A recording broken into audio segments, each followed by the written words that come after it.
Welcome, creative friends. Today I'm going to show you how to make 4 different kinds of miniature stained glass windows.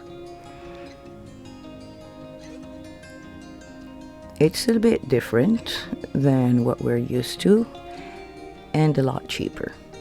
Now, those big ones were supposed to go right there, the window that I wanted to make, and if you were with me from the very beginning, you would have seen me showing you a circle telling you I wanted to put a window there in the future. And then I put this one there. The plans changed. So I'm using here just packaging, and I'm drawing around this photo that I printed out from the internet with an acrylic pen. I found that that's the best one that would almost stay on if you don't rub it off very hard. And I'm using watercolors, and I'm just dabbing them, making like little puddles, and then after I put the dark colors, I use lighter colors and put them on top and just let them spread. And if they don't want to spread, then need a little bit of help to make them spread, which you'll see me using right now.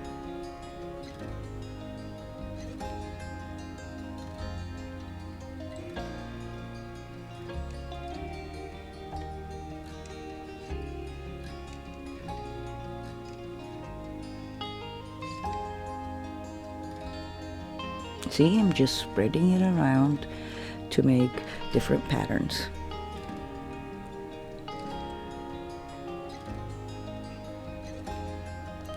After they dried, I noticed that when they dry, they seem to shrink from the sides. So I'm just using this very small brush and filling up the white spaces. And you can only see it if you put a white background. Now that I finished, I have to go over my black lines again with the acrylic pen.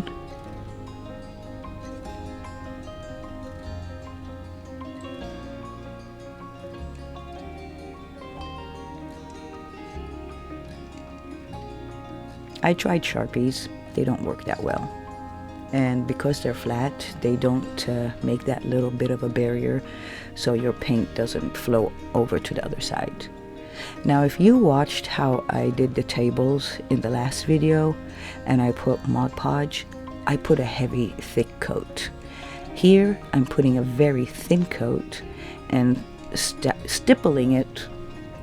And as you can see, the result looks very different. So depending on what kind of brush I'm using and how much Mod Podge I put, you always get a different design.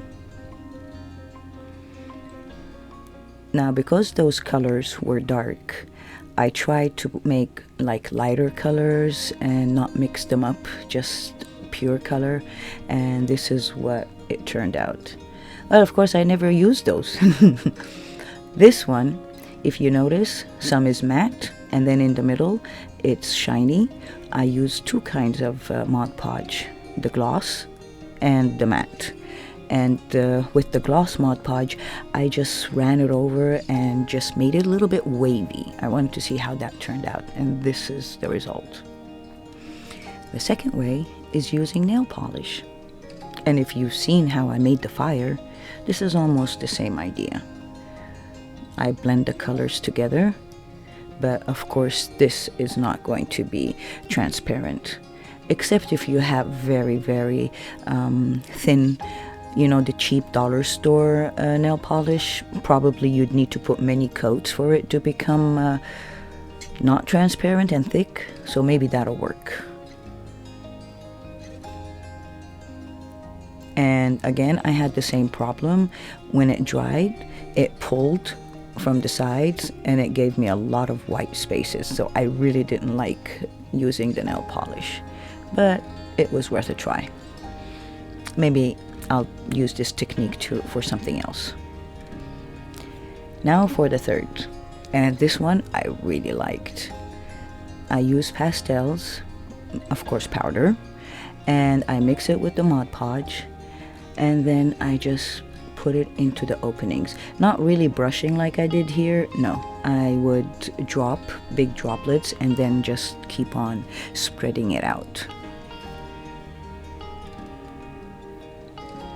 And I'm leaving it lumpy on purpose. I want it to have this lumpy surface.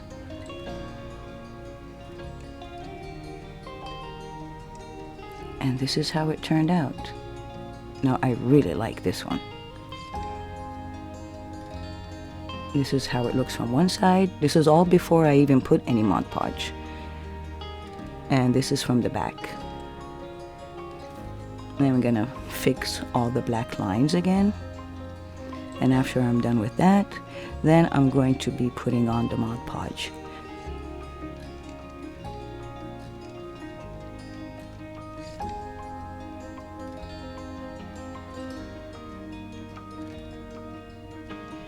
I'm seeing a lot of air bubbles. I don't mind them. I think they give it authenticity because I don't know how to get rid of them really. You can't see them unless it dries, and then it's too late. See here, I put a lot of Mod Podge, and now I'm using a very stiff brush and stippling it, and this is going to give me a different effect.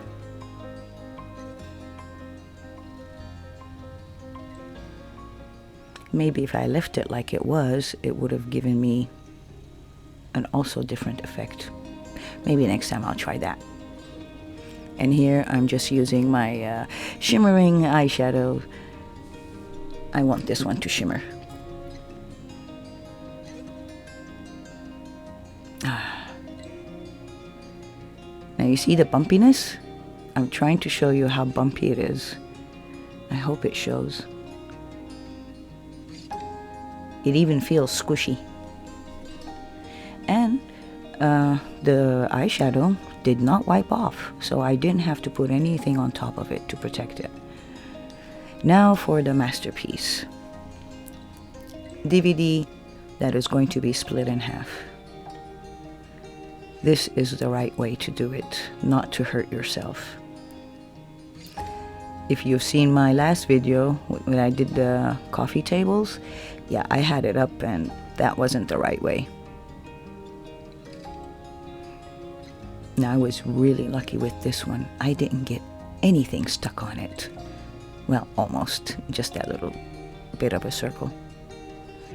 I'm spraying it with isopropyl alcohol, and of course you have to spray it a couple of times to get rid of all that purple color.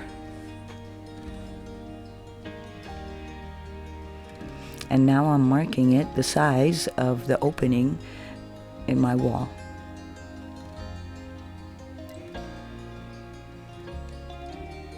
I'm just figuring out what I want to do. So because there's that opening in the middle, I want to close it. So I'm trying to check and see what size that circle is. It's a size 21. So I'm gonna cut a circle and glue it in there.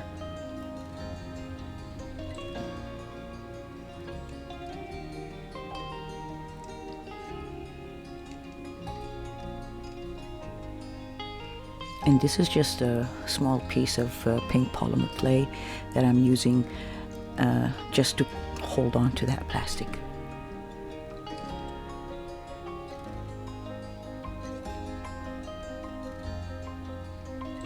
And now I'm going to stipple Mod Podge over it all. And I was debating, shall I make a green tree, a purple tree, or bluish tree? I like the green and I like the purple, but I decided on the purple. And then I couldn't. It was just too much purple. So I had to change it to the green.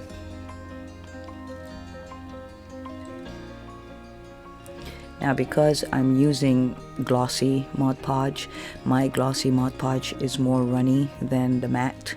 So after it dries, like, I don't know, 40%, I have to go and stipple it again just to give it the shape that I want.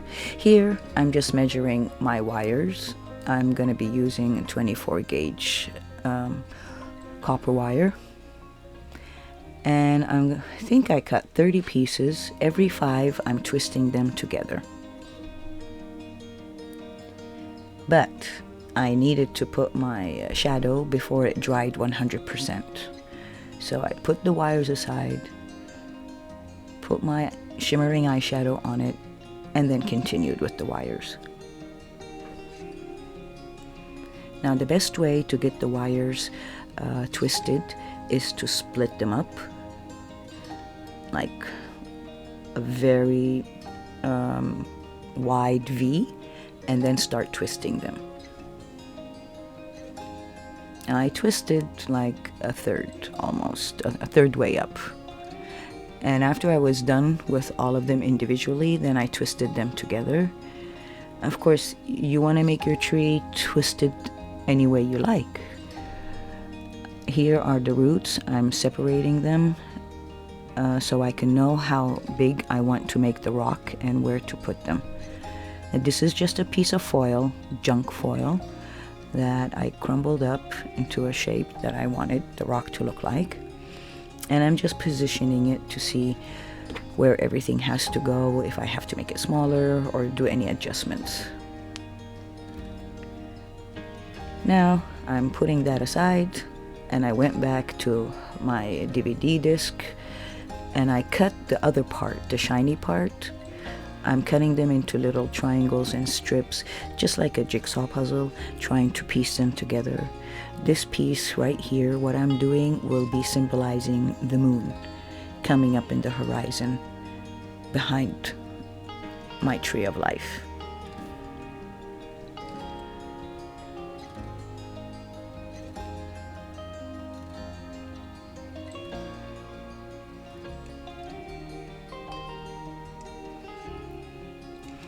Now I don't want to be putting another piece of DVD plastic like the coffee tables. I was thinking of using nail polish to put on top of the Mod Podge, but then I thought, okay, nail polish is just going to flatten out and be also bumpy. So I decided on using diamond glaze.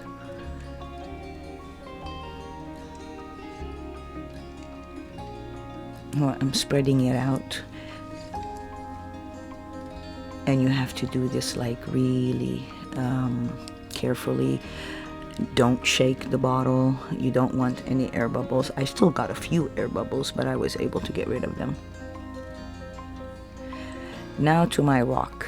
Now I was lazy, I admit. I should have made my homemade paste. But it was late at night and I just wanted to finish the rock so I can go to sleep. So I just used I just put glue and toilet paper and that's it. And then it was so wet that I decided, okay, let me sprinkle a little bit of baking soda on top of it. Maybe that'll like suck in or suck out the moisture quicker. But it gave me an opportunity to squish it and shape it the way I wanted without it all sticking onto my fingers. And here I'm just making little grooves where I want to put my roots. That's the word.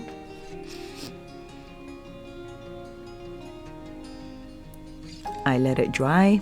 Next day I got up, I just dusted off the little bit of baking soda that was left on it, and now I'm putting varnish, because you should know me by now, I'm falling in love with varnish and the way colors just slide over it. So I used the light color gel stain on the whole rock, and now I'm using the oak or the, what is the other one? Walnut into the grooves where I'm going to be putting the roots, just to make it look a little bit darker. And then I wanted it to glitter, but it was still wet and I was impatient, so I just sprinkled it on there. And when it was dry, I brushed off the rest. Anything works with crafting. You just have to be courageous and go ahead. And if it doesn't work, well, oops, let's try again. This is some cinnamon brown acrylic paint with watered down, and I'm just putting this piece of rope.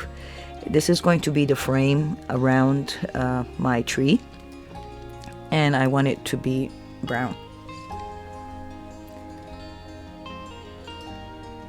Now I'm going to mark my circle again, so I know exactly where I need to put my the edge of my branches. And I'm using super glue gel. I like it. It doesn't go anywhere, it just stays put. And first I'm going to be gluing the trunk of the tree, and when it's stable, then I'm gonna start one root at a time. It takes a while because even if it is super glue, this gel takes like 2 minutes maybe to completely dry. So I'm just sitting there for 2 minutes holding each one of these roots. I'm not gonna torture you to see me doing that. Now I'm putting in the green rocks, of course, or the green chipped rock. I couldn't put the purple because if you notice, all the shimmerings are mostly purple. After I get the number and colors that I want, I cut it like almost 1.5 centimeters outwards, and I twist it with my needle nose plier just a little bit. That was a little bit too much. I'm gonna be undoing that one a little bit. First, I didn't glue them. I was thinking I can make them all without gluing, but then at this point, I found it difficult to concentrate. I was like, no, I wouldn't know how long it really should be and where it's going to be positioned. So I started gluing these, and then every single one after that, I was gluing it the minute I finish.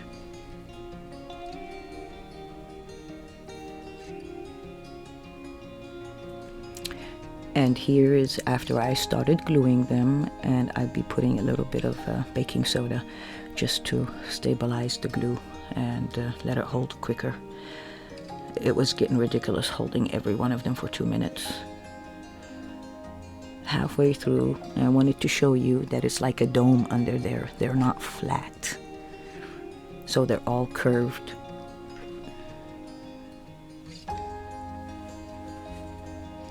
And now after I finished, you see the rope back there at the top of the screen? Well, I forgot to film when I glued it on, but it wasn't a biggie. I just glued it on the very tip. And after I made my hole, I started cutting it because it wouldn't enter. So I'm like, okay, I need to cut it so I can push it in. And then I figured, okay, I need also a lip going out, not just in, to hold them. You will see what I'm talking about in a little while.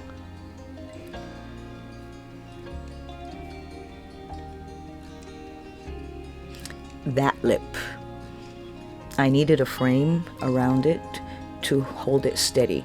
I tried because it was a little bit wobbly, and this is heavy. It's not like the other plastic ones that are lightweight. I couldn't, put it up there, so I needed an idea to insert it. And this is what I came up with. 3 layers of cereal box, 1 inch deep. And now I'm just gonna sand it on the top and on the side there where they're connected to make it look nice and clean. You see the rope, which I forgot to film, oopsie. Now I'm gonna try to push it out. It was pretty stuck, but because that's packaging tape, it came off with an explosion. Boom.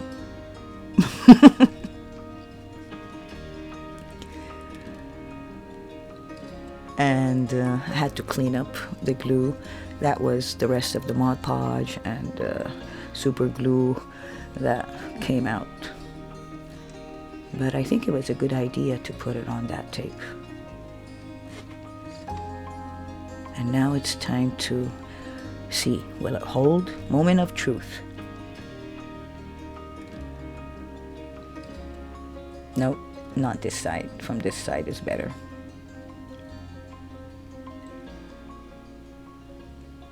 And it went in perfectly. but then I needed a part from the outside so I can build on it to make my broken branch. And this is the second part. I glued it 1/2 inch away from the end, and here I'm just securing it like 100%. I want to make sure it's secured, so I'm putting some hot glue. And before I paint it, I'm going to Mod Podge it all.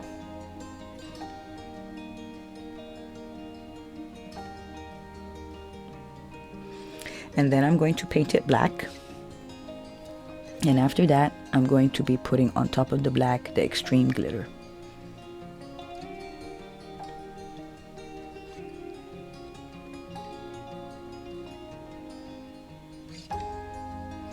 Now I don't need to paint the back part because that's going to be covered. I only need to paint it black, the one in the front. That was wood glue, and these are more strips of another DVD. The idea I was putting this is for reflection, like the lights that are going to be coming in from the outside to the inside will be reflected more, and hopefully they will emphasize the color, the light coming in. This is my glitter. Of course it looks white now, but when it dries it'll be clear. And this is my broken off branch. I wasn't going to show you how I made this because I made the whole house like this, especially that part. If you haven't seen how I make my bark, I will put the video up at the end of this video, and I will put it also in the description below, how I made my tree bark. This is made out of coffee filters, and on top of it I put sawdust. Big mess.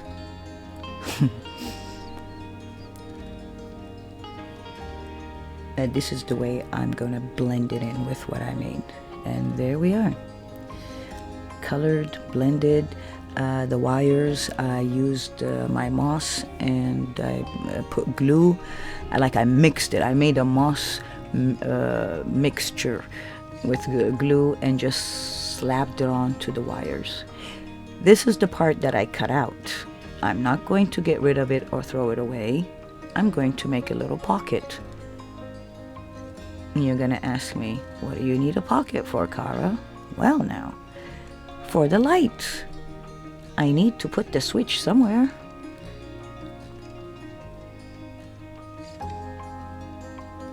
I have to hide all the lighting and all those wires and everything. So I made a little pocket, and I'm gluing it back here.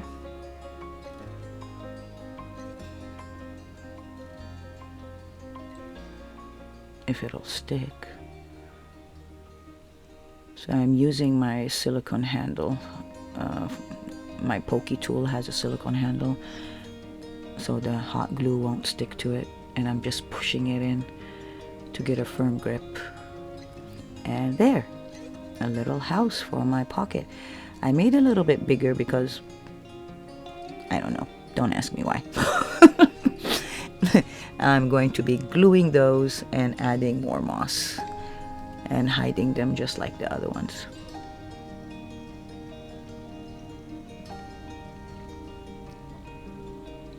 Now, if you enjoyed this video, I would love to hear your comments, and please give me a like.